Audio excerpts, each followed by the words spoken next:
Saturday real estate weekend roundup. We're going to tell you the facts, the figures, and the feelings live. Another Saturday in real estate. Stay tuned.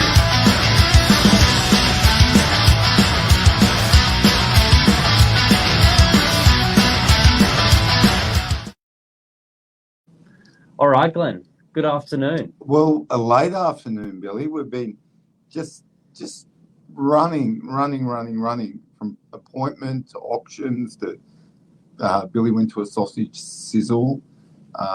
So it's been a busy Saturday. Yeah, I think back to back for yourself, 7 or 8 open homes. Yeah, I had 7 today. So and what were the numbers? Look, it probably top. I had of the 7, I had 3 where there were 9 or 10. I had a couple of ones, but they're to be expected. One's, it's got a long tenancy in there. So it's really just for an investor. Another one we just started. So all in all, a pretty busy day. Yeah, or like a buyer appointment. Yeah. With the opportunity that if a client, is passing by, sees a sign, the door's open, they're more than welcome to pop in. We might talk about pop-up opens. That can be a barbecue bit, Billy. Yeah. But yeah, good open home numbers. I know the team had a good range of opens from $600,000 studios to $20 million Mossman mansions. And the numbers, seem to vary between sort of 5 to 15 as an average. And it was a cracking day. It's been wet. I think there was a band in England called that, Billy. Probably your mum and people like myself danced to it. Not me and your mum, I mean, but, like people our age. But wet. I think it was called Wet. But today was a cracker. Beautiful winter's day in Sydney today. Yeah, and you launched a couple of new listings for the week. Yeah, I think we launched one in Collaroy, one in Brookvale. I think there were 3 or 4, but have you got a favourite? No, they're all my children, Billy. You can't have a favourite. Give us your highlight new listing of the week. Actually, I like the 1-bedroom in Collaroy, 200 metres from the beach. We did a little bit of we painted and we got a lot of things fixed in there, and whoever buys it will move into a property or tenanted out a property that will be no hassles for about 10 years. So a lot of the stock we do sell being investment properties. There's not a question, but there's often when an investment property comes to market, it's the tenant's moved out. It's been a long-term tenant. And we say to the owner, hey, you know what? Now's the time. We've got to do new carpet, new paint, new kitchen, fix some things in the bathroom, or sell it. And they go, well, sell it. So often they're a bit tired when we get them. And we do tidy some up. Others, the owner prefers not to, just sell it as it is. They feel they've made enough capital gain, this is a lovely property. Your favourite listing for the week, Billy? Probably the similar conversation we had with an owner that has a 2-bedroom above our office. They're looking at maybe spending in the vicinity of $25,000. That'll be planter box, replanting planter box, putting an awning, paint, carpet, lighting, blinds. It'll really refresh the property, but they've got a good window of opportunity to potentially sell and buy something. So I think that opens up great conversation for a buyer to get a great deal, and for the owner to move into something opportunistic. Yeah. So what basically that owner's got a scenario is before they do that work with $0 marketing, pre-market, off-market, we're testing the market and trying to get them a price that enables them to move without spending any additional money on refurbing the property. And look, certain properties you can get that. This property's got a big north-facing deck and lift access right in town centre of DY, which enables it to be perfect for downsizers who might just say, okay, I know I have to do these things. And we might finesse it a little bit. We might get them access during settlement to measure things up and work out what they're going to do. We might get a longer settlement. Yep. They might be buying it with cash. So there's all sorts of things we can do to make that moving pain-free. Yeah, absolutely. But as there were new listings, sales were made. I'll start with my favourite of the week. Happened late yesterday, Friday afternoon. Really, really happy clients. Buyers ecstatic. The vendors hopefully got something that she'll have confirmation on by Monday, Tuesday. And that's a lovely 2-bedroom in Oaks Avenue. And what's the address, Billy? 6/47, opposite the big council car park. If you know the block. St Mary's Church, St Kevin's Church 2 in DY. So this is really solid, neat, tidy block, 2 bedrooms, 2 bathrooms. One with an additional car space sold for $5,000 more. We'd probably value a car space a little bit more than $5,000.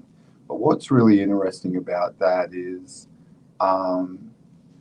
what the owner thought she would sell it for and what she would have to pay for another property. Both those prices were actually lower than what she needed. Yep. So it really comes down to sometimes when you're buying and selling is not what your sales price is, but what your changeover cost is. So if the market's come back a little bit on what you're looking to buy, you might be able to be slightly more flexible with your price to put a deal together, and even being flexible on your price, you might be ahead. So not using this lady as an example, but say you needed 1.2 to buy a property for 1.5, that property comes down to 1.3. Yep. You might be able to let it go for $1 million and still be ahead. So it's always the changeover cost in upsizing and downsizing that's important, not the actual sales price. Yeah, spot on. Favourite sale for yourself? I was fortunate enough to have 2 sales. The double whammy. Yeah, 2 on one day. So I really liked one in 1030 Parade. The vendor was fantastic. There had been a few sales that were slightly out of line with his floor plan, and we used our $0 marketing, pre-marketing strategy to get buyers through the property, but not to over-market it. Days on market are really, really critical as soon as you go to the major portals. That clock is ticking. Yep. And if you haven't got a sale in 21 days, then the only answer is it's overpriced. So, we had seen one property, similar floor plan, was sold by an agent out of area, and another property was sold by a local agent, which I just couldn't fathom the price. It was a long-term property management, and the agent returned the landlord's loyalty by selling it $100,000 cheaper than what we sold ours for. So I really liked that one, and I learned a lot about the block. It's got slightly higher strata levies, but it has a full-time building manager. Introduced the buyer to the building manager to find out how you move in, where your letterbox is, what happens with this, what happens if the lifts don't work. And that's why you pay a little bit more. There's an answer for everything in that building. And that was really quite pleasant pleasing sale. And working with the vendor was great too, because we were both on the same page that we thought we were a bit crazy there for a while. Like he was saying, Glen, you sure we'll get that price? And I'm saying, yeah, I'm sure that's what I reckon it's worth, even though we were seeing sales, as I said, out of line. But we held fast together and worked together and got it. Brilliant. Yeah, it was a great result, really great result. And time, was not a pressure in that case. It was a smooth transition. Well, sorry to interrupt, Billy, you go. In and out of different strategies. Yeah, look, it's really important to pick the strategy that you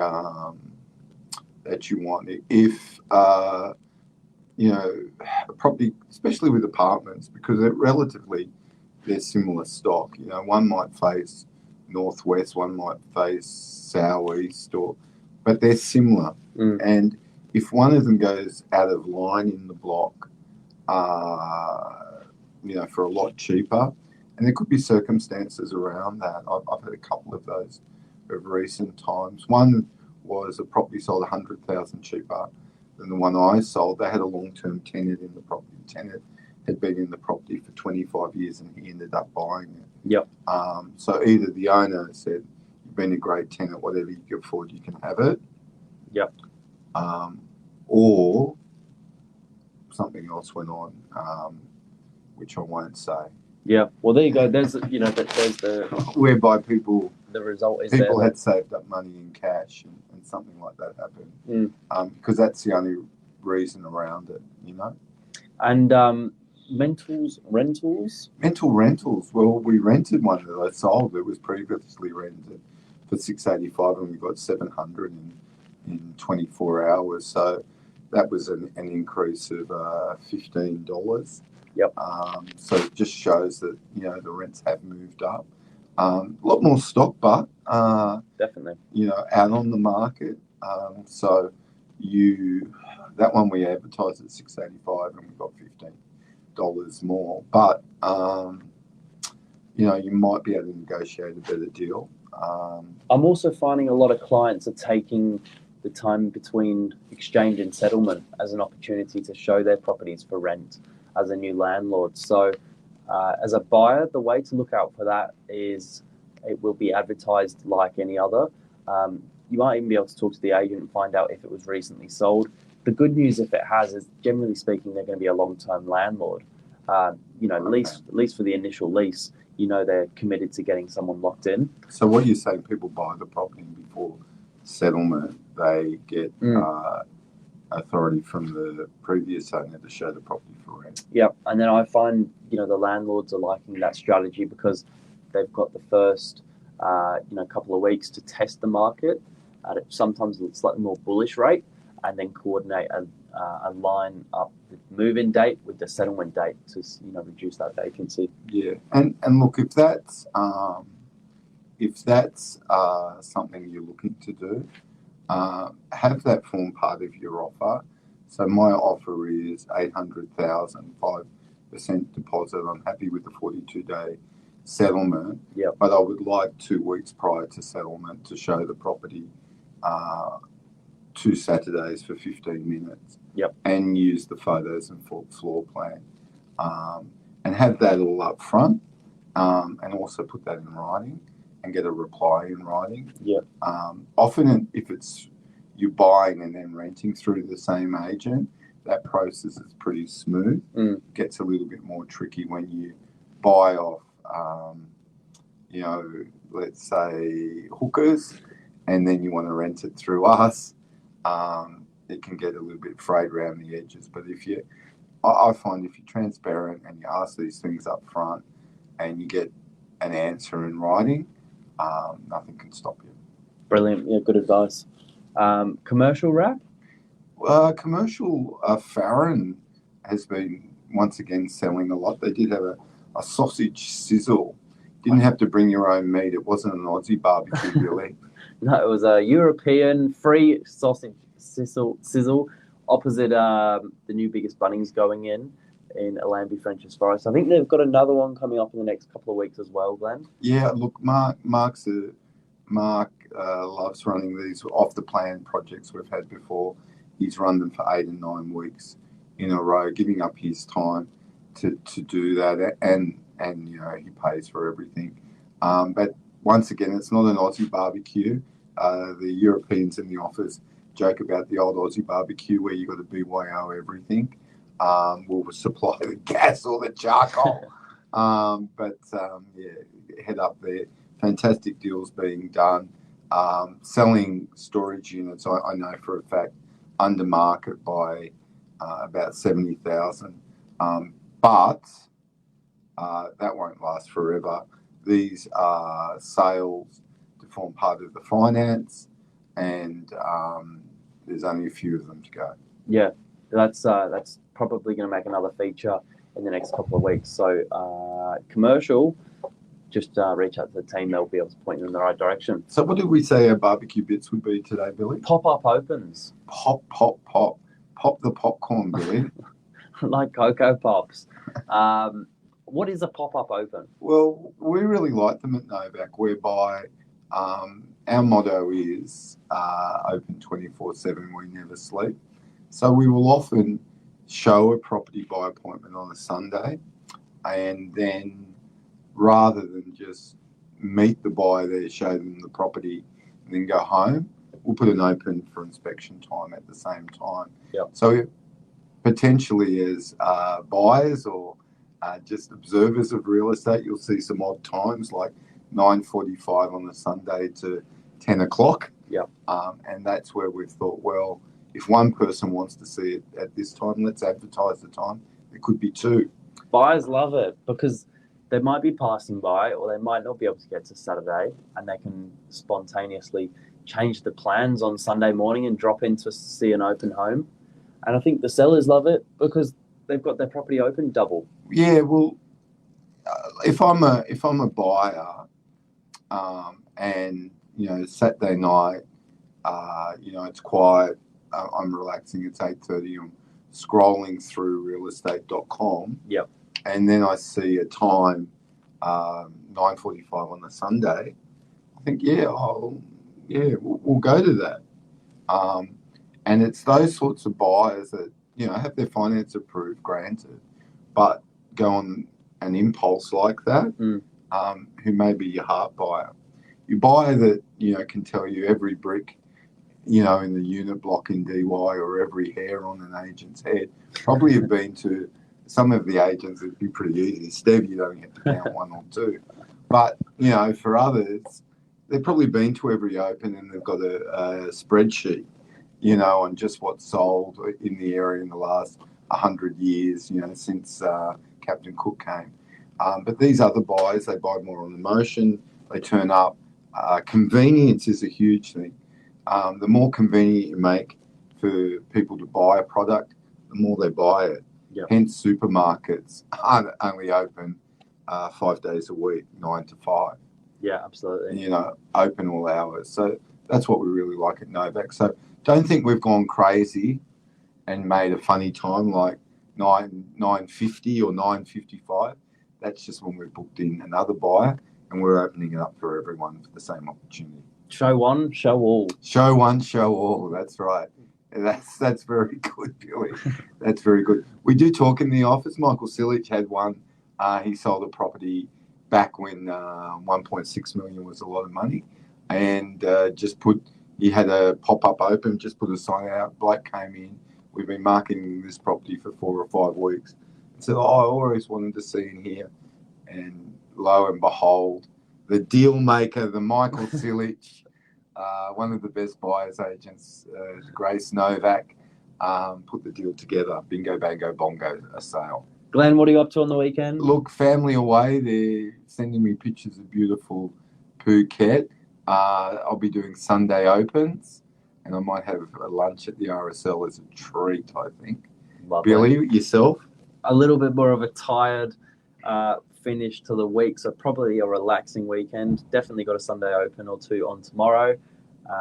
But other than that, might see what the weather's doing and catch up with a friend for an afternoon beverage done at Manly Wharf Bar. Don't forget Anthony. She's always up for that. Cheers. All right. Have a good weekend, guys. Take care.